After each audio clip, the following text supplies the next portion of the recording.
We think character really is a contested term. It means different things to different people. And you can only really start to talk about character, I think, when you start to talk about the virtues. The virtues are what we might describe as the building blocks of character. And we talk at the Jubilee Centre about 4 different types of virtues. We talk about moral virtues, we talk about performance virtues, intellectual virtues and civic virtues. Of the 4 types of virtues, moral virtues are extremely important. What's important about them is they help us to respond well in the different situations we're faced with. They're virtues such as honesty, humility, compassion, integrity, these types of virtues. Another type are the performance virtues.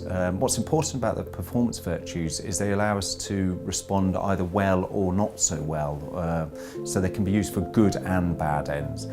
So the performance virtues are things such as resilience and determination and perseverance and leadership. Another type of virtues are the civic virtues. These are virtues that help us to become informed and active, engaged citizens. Virtues such as service, virtues such as active citizenship and volunteering. And a final 4th type of virtues is the intellectual virtues. They're virtues that help us to develop our own learning. They're virtues such as curiosity, such as critical reflection and resourcefulness. The following 4 films are about 4 individuals, Temi, Maria, Terry and Robbie, and these individuals have all clearly found fulfilment in life. They clearly think they are flourishing in life, and they're flourishing because of the different types of character virtues they've shown, whether they be moral, performance, civic or intellectual, or probably more importantly a combination of all of these different types. And what's really important when watching these case studies is to look at the practical wisdom that the individuals have had to show at different decision points in their life, which has really meant that they've been able to lead fulfilling lives.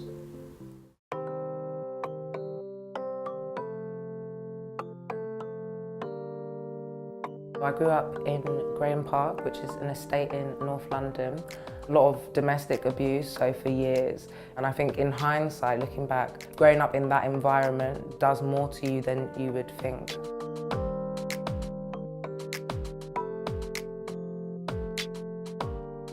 It was really early in the morning, around 6, when I checked my phone. I'm seeing things that are not making sense. I'm seeing my friend Marvin's picture and I'm seeing like broken hearts and crying faces and I'm thinking, what is going on? I went and turned on the TV and it didn't have his name or picture or anything. It just said fatal shooting in Mill Hill. And it was just 1 month before his 18th birthday. Young people should not be being killed on the street. It just shouldn't be happening. I just didn't see anything in the borough, locally, anything that was preventative or anything that was aimed at targeting and reducing violence at all. I was only 16, but I did think it just makes sense to set up an organisation. So just a little seed that I thought, yeah, I'll plant it and see what happens.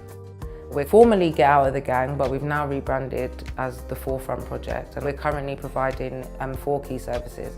One of those is community mobilisation, so we help communities, especially young people, respond to local violence in the form of events, protests, vigils. And then further to that, we do workshops, which are around a whole host of things, and they're preventative and they also can be used for interventions as well. We're just going to look a little bit about the harm associated with cannabis. So cannabis obviously has many components. We do one-on-one work with young people and then with anything they need.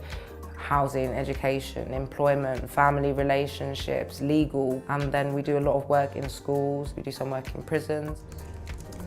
I would not be me if I had not grown up on Graham Park Estate, if my dad had not abused my mum, if all of these different things hadn't happened.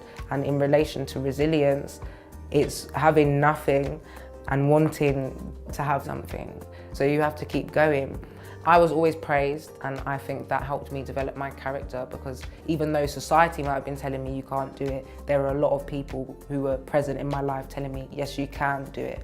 And there are a lot of young people that aren't being told that. So for me, it's about working with those people society have labelled hard to reach or won't engage or all of these other labels, when in reality, they just need to be told that they can do whatever it is that they want to do. And I take a lot of pride and get a lot of happiness from being able to see people change because of you giving them that praise.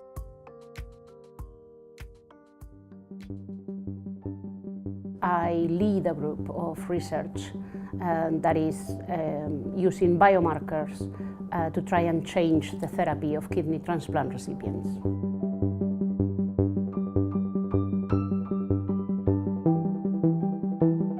Get into science and you are quite conscious that the projects are not going to be 3 months, or they're going to take longer.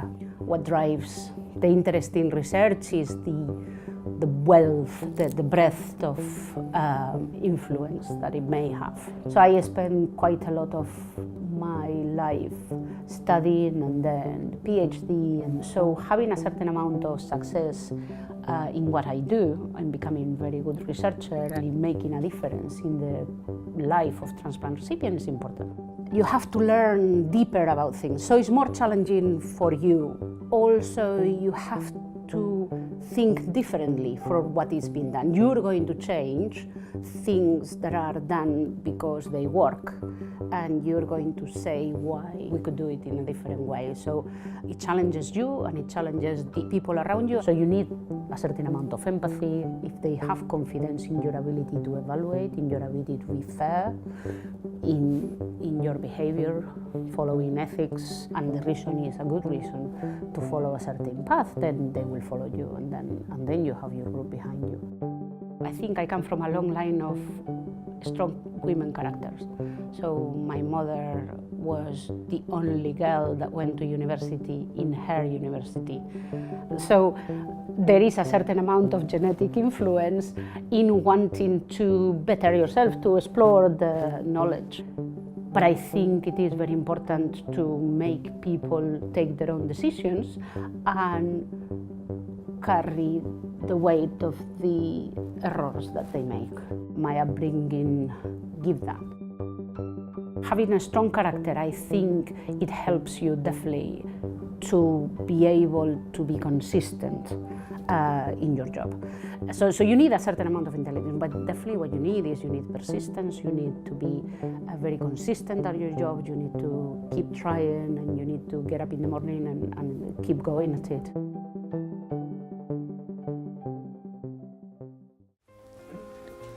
When people talk about character, personality or whatever, I always think back and think, well, who are my role models?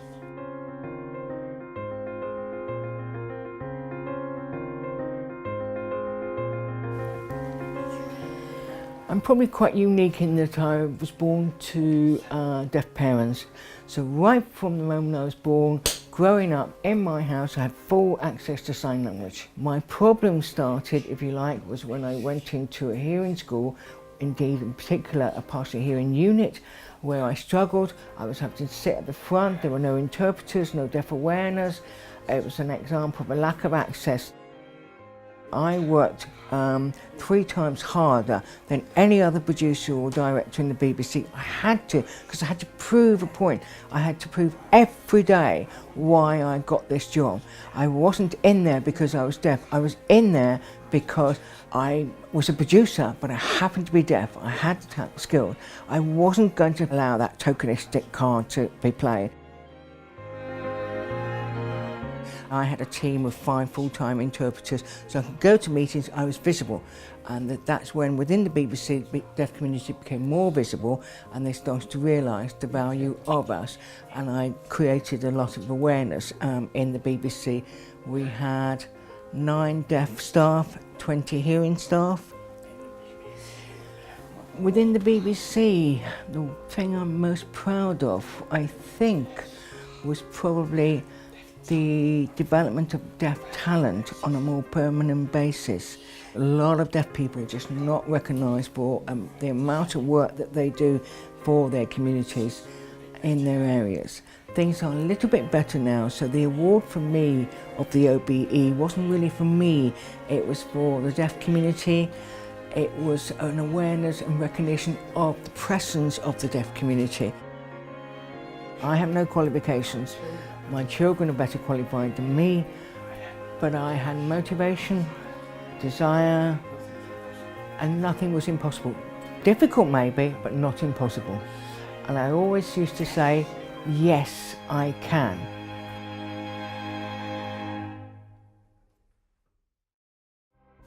recently running across Iceland, a friend of mine said that when the chips went down, when we were suffering, I went faster. So my natural reaction to bad times was to work harder.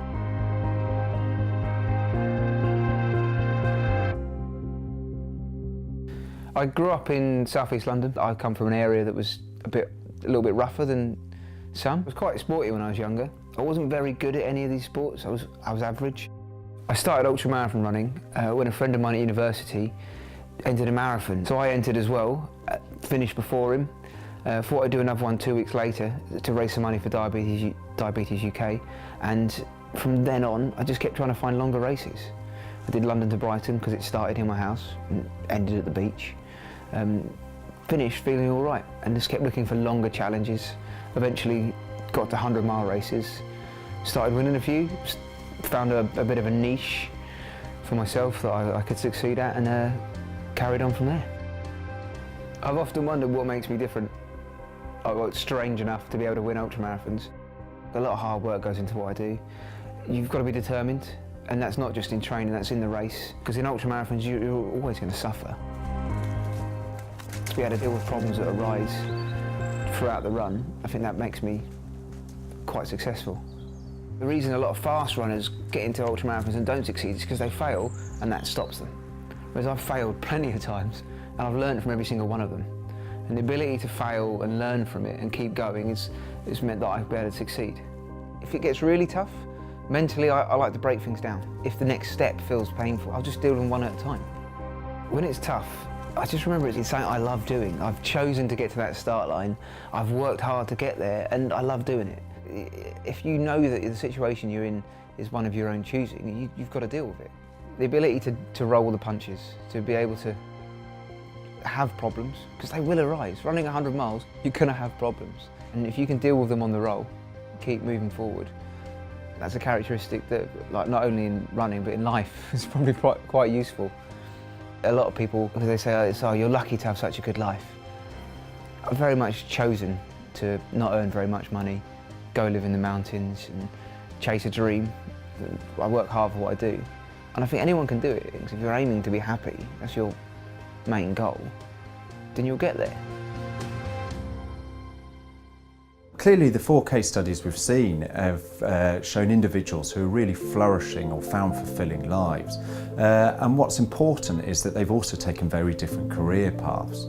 But clearly, although they've taken different career paths, they've had to show different virtues at different times. And they've had to really think about who they are, and as well as who they want to become.